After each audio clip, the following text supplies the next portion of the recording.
Joining us now is our panel for tonight. Guy Benson is a Fox News contributor and political editor of townhall.com. Chris Stirewalt is Fox News' politics editor. Richard Fowler is a Fox News contributor and senior fellow at the New Leaders Council. Rachel Campos-Duffy is a Fox News contributor. Good to have all of you here. Happy New Year. Where do we begin? I mean, because let's go back to the escalator ride. Right. Because wow, everybody said. I mean, there were people who said it was a joke. There's no way this is going to happen.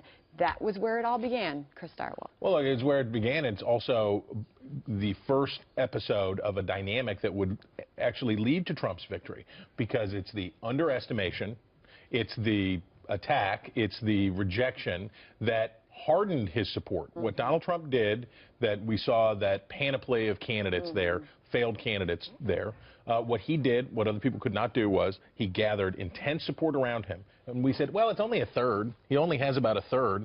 But you know what? If you've got a firm 1/3 of the electorate and you're dividing it 16 ways, guess what? That's pretty good. And we were reminded by Trace's piece how many special moments there were during that primary season. Special. Very special. Interesting word. I mean, well, the audience didn't have the luxury of hearing your giggles throughout, but I mean, the moments when Marco Rubio stood on a stage and criticized the size of Donald Trump's hands. I mean, it went there. Yeah, needling him.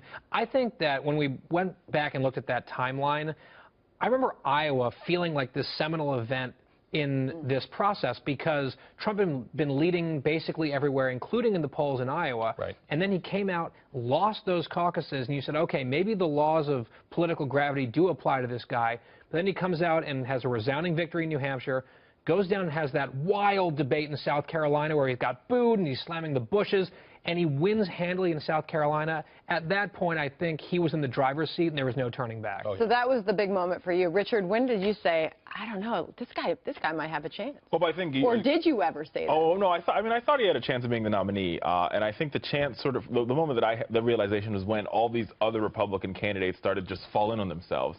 And I think the moment for me was when Ted Cruz was like, I'm going to make a special announcement. I'm going to pick a vice presidential candidate. Yeah. And he picked Carly Fiorina. And you're like, what? Did that just happen? Are you supposed to do that? Does that apply to the normal rules of politics?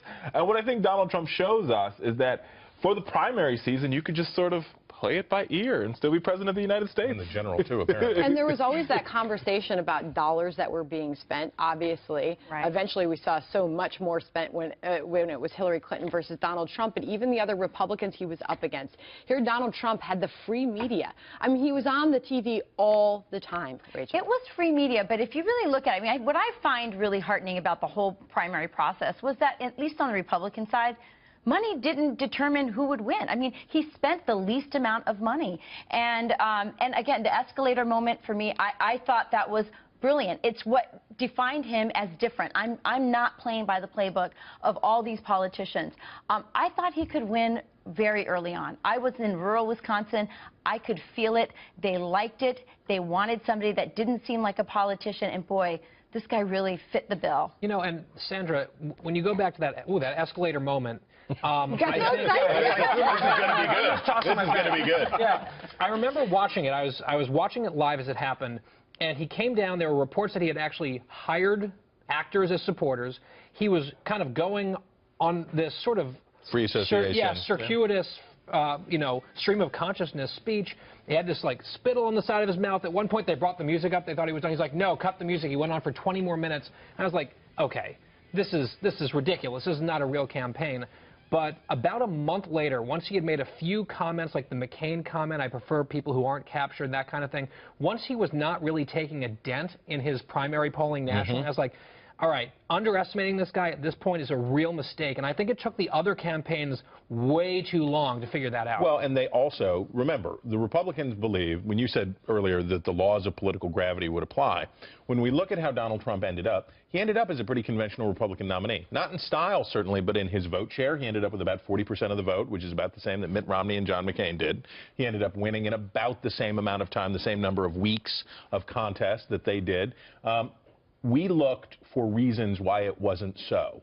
We looked for reasons why aren't these polls predictive? Well, they're not predictive because these 16 other guys are going to coalesce at some point. You fessed up that you did this. Yeah, You actually I did that. exactly that. I looked for ways to explain, well, why isn't this poll true? Because Donald Trump was such an unorthodox candidate and he was violating all of the norms of politics. So why isn't this true? But in fact, the polls were right.